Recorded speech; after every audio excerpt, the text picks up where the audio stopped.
నమస్కారం సార్. నమస్తే సార్, కూటమికి పవన్ కళ్యాణ్ గారే మైనస్ అయ్యారా అని చెప్పేసి కొన్ని క్వశ్చన్స్ రావడం చూస్తున్నాం సార్. అంటే దీనికి గల కారణాలు కూడా ఉన్నాయి. చూసాం గాజు గ్లాసు ఇష్యూ ఏమవుతుందో. సో అంతకుముందు చంద్రబాబు నాయుడు గారు పగిలిన గాజుతో జగన్మోహన్ రెడ్డి గారిని పొడవండి అని అన్నారు. కానీ ఇప్పుడు అదే గాజు గ్లాసు చంద్రబాబు గారిని పొడుస్తుందని అంటున్నారు.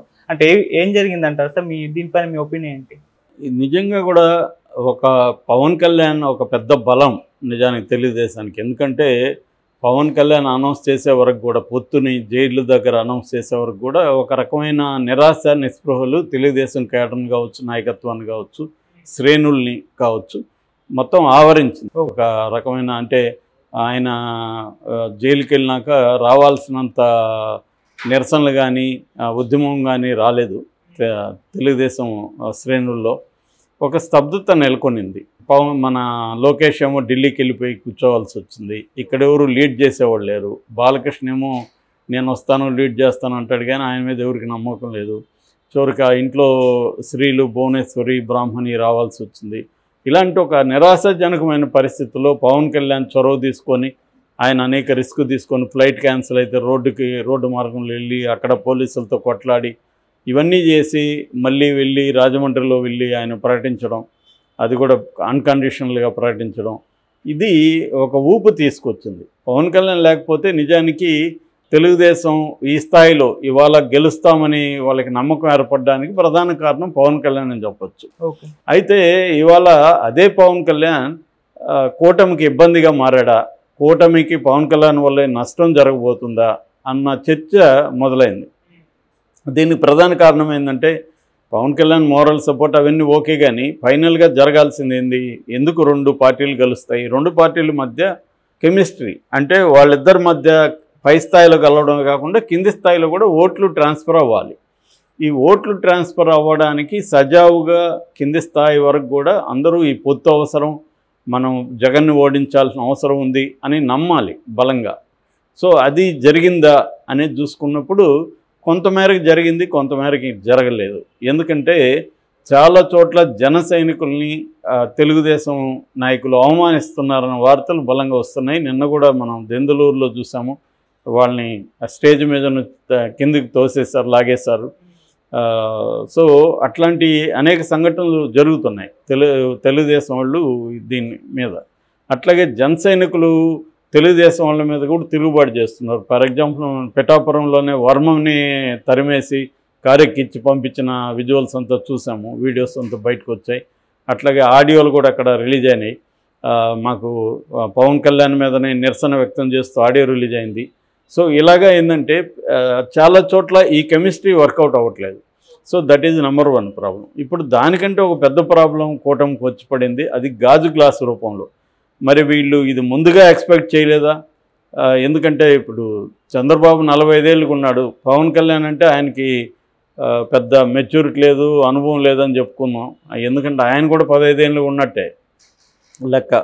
ఎందుకంటే 88 నుంచి పార్టీ ప్రజారాజ్యం పార్టీలో ఉన్నప్పటి నుంచి ఆయన రాజకీయాల్లో ఉన్నాడుగా. సో లేదు, ఆయన పెట్టినప్పటి నుంచి లెక్కేసుకున్న 10 ఏళ్ళు అయిపోయింది కదా. 2014లో అనౌన్స్ చేశాడు పార్టీ. సో ఆయనకి ఇదంతా ఉండాలి. ఎవరు పార్టీ పెట్టినా ఇవన్నీ ఆలోచిస్తారు. మన పార్టీ ఏంటి, మన సింబల్ ఏంటి, మన సింబల్ని మొత్తం మనం ఎన్ని చోట్ల కంటెస్ట్ చేస్తున్నాం, ఎలక్షన్ కమిషన్ మనకి ఎన్ని చోట్ల ఇస్తుంది, ఇవన్నీ ఐడియా ఉండాలి కదా. ఎవరిని అడిగినా సింబల్కి సంబంధించిన రూల్ బుక్ ఉంటుంది, దాంట్లో కండిషన్స్ ఉన్నాయి, చదువుకున్నా కూడా అర్థమవుతుంది. సో మరి ఇవన్నీ అర్థమైనా కూడా మనం ఎలక్షన్ కమిషన్ మేనేజ్ చేసుకుందాం అనుకున్నారా అనేది డౌట్ వస్తుంది. మామూలుగా అయితే అలాగే అనుకునే అవకాశం ఉంది వీళ్ళు. లేదంటే వీళ్ళు ఇవన్నీ ముందుగా ఆలోచించుకోవాలి కదా. ముందుగా ఏమీ ఆలోచించకుండా ఇప్పుడు కోర్టుకు పోతే ఏం జరుగుతుంది? సో ఇది ప్రాబ్లం అనమాట. సో దాంతో ఏమైంది, ఎలక్షన్ కమిషన్ దాదాపు 50-60 మందికి రెబల్స్ కావచ్చు, లేకపోతే ఇండిపెండెంట్స్ కావచ్చు, వాళ్ళకి ఈ గ్లాస్ సింబల్ ఇచ్చేసింది. ఇప్పుడు వీళ్ళు కోర్టుకు వెళ్ళారు. కోర్టుకు వెళ్ళిన వల్ల కొంత మేలు జరిగిందని చెప్పచ్చు, కొంత ఊరట.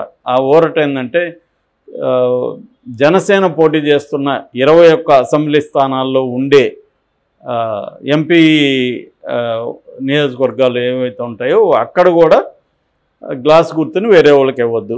ఆ మేరకి ఓన్లీ 21 కాకుండా అది ఏ పార్లమెంటు పరిధిలో వస్తాయో అక్కడ కూడా ఇవ్వద్దు అనేది ఆ మేరకు మంచి జరిగినట్టే. అట్లాగే 2 పార్లమెంట్ సీట్లో జనసేన పోటీ చేస్తుంది. ఈ 2 పార్లమెంట్ సీట్లో ఉన్న 14 అసెంబ్లీ నియోజకవర్గాల్లో కూడా గ్లాస్ ఎవరికి ఇవ్వద్దు. ఇంతవరకు బాగానే ఉంది. ఇప్పుడు ఏమైంది, దాదాపు 62 నియోజకవర్గాల్లో, అసెంబ్లీ నియోజకవర్గాల్లో 5 పార్లమెంట్ నియోజకవర్గాలు, అంటే 5 × 7 35. సో ఇక్కడంతా కూడా ఇప్పుడు వీళ్ళకి ఈ గ్లాసుగా గుర్తు వీళ్ళకి రాదు, జనసేనకి రాదంటే అర్థం దాన్ని బ్లాక్ చేయట్లే, ఫ్రీజ్ చేయట్లేదు, అది అడిగిన వాళ్ళకి ఇస్తున్నారు. సో దీంతో ముందేమో జనసేన కోర్టులో వేసింది. జనసేన కోర్టులో వేసినప్పుడు వీరు వెళ్ళి చెప్పారు, మేము అట్లా ఇవ్వలేము, మాకు ఎలక్షన్ రూల్స్ ఒప్పుకోవు అని చెప్పారు. కోర్టు కూడా కన్విన్స్ అయింది. మీరు పోటీ చేయని చోట ఎలా ఇస్తారు అని కోర్టు కూడా వాళ్ళని ప్రశ్నించింది. దాంతో వాళ్ళు విరమించుకున్నారు. మళ్ళీ మన వర్లరామయ్య ఇదే పనిలో ఉంటాడు కదా. వర్లరామయ్య బిజినెస్ ఏంటంటే ఎలక్షన్ కమిషన్కి రోజు ఫిర్యాదులు చేయడం, కోర్టుకు వెళ్ళడం, ఇదే పనిలో ఉంటాడు ఆయన. సో ఆయన ఎలక్షన్ కమిషన్ దగ్గరికి వెళ్ళాడు. వెళ్ళినప్పుడు వాళ్ళు ఏం చెప్పారంటే, బాబు మేము ఫ్రీ సింబల్, అది ఫ్రీ సింబల్ ఎవరు మొదట అడిగితే వాళ్ళకి ఇస్తాం, ఎవరైనా అడగచ్చు ఫ్రీ సింబల్, వీళ్ళు మొదట అడిగారు కాబట్టి వీడికి ఇచ్చాము. ఇచ్చినప్పుడు వాళ్ళు ఎక్కడెక్కడ పోటీ చేస్తారో అవన్నీ కూడా చెప్పారు. మేము కింద నోట్ ఉంది, దాంట్లో ఇచ్చినప్పుడే కింద నోటు కూడా పెట్టాము, మీరు పోటీ చేసిన చోట మాత్రమే ఇస్తాము, మిగతా చోట్ల అది ఫ్రీ సింబల్గా ఉంటుందని ఇచ్చినప్పుడే మేము నోటు పెట్టాం. మరి అప్పుడే మాట్లాడాలి కదా మీరు, అప్పుడు మాట్లాడున్నా మేమేం చేయలేము, అది వేరే విషయం. కానీ అప్పుడు మాట్లాడకుండా ఇప్పుడు వచ్చేందుకు గోల్ చేస్తున్నారు. మేము ఆల్రెడీ నోటు ఉంది చూసుకోండి మీరు, కాబట్టి ఇదంతా మేము రూల్ ప్రకారం చేస్తున్నాం అనేది వర్లరామయ్య చెప్పాడు. వర్లరామయ్య బయట వచ్చి వీళ్ళు కన్ఫ్యూజ్ చేస్తున్నారు, వీళ్ళకి అసలు విషయమే అర్థం కాలేదు, నేను కోర్టుకు పోతాను అది ఇది అని బెదిరించాడు. కోర్టుకు వెళ్ళాడు. కోర్టులో కూడా వీళ్ళు అదే చెప్పారు. మరి కోర్టులో ఇంకోటి కూడా చెప్పారు వీళ్ళు, మేము ఇప్పుడు కానీ ఇలా ఈ పిటిషన్నే అసలు అనర్హత అన్నారు వీళ్ళు. ఈ పిటిషన్ కానీ మీరు ఓకే చేస్తే ఎలక్షన్ అయ్యే వరకు పిటిషన్లు వస్తూనే ఉంటాయి అని అడిగారు. ఎందుకంటే ప్రతి ఒక్కడు నాకు ఈ గుర్తు నా అన్ని చోట్ల ఫ్రీజ్ చేయండి, నాకు ఇక్కడ ఇచ్చారు కదా అంటాడు ఇంకొకడు. ఇప్పుడు చాలా పార్టీలు పోటీ చేస్తున్నాయి, ఆ పార్టీలకి ఇచ్చిన గుర్తు కూడా వేరే చోట పెట్టద్దు అంటారు. ఒక 50 నియోజకవర్గంలో ఇంకొక పార్టీ పోటీ చేస్తుంటుంది, ఆ పార్టీకి ఒక సింబల్ ఇచ్చారు. ఫర్ ఎగ్జాంపుల్ కొండ ప్రజాశాంతి పార్టీకి ఇచ్చారు.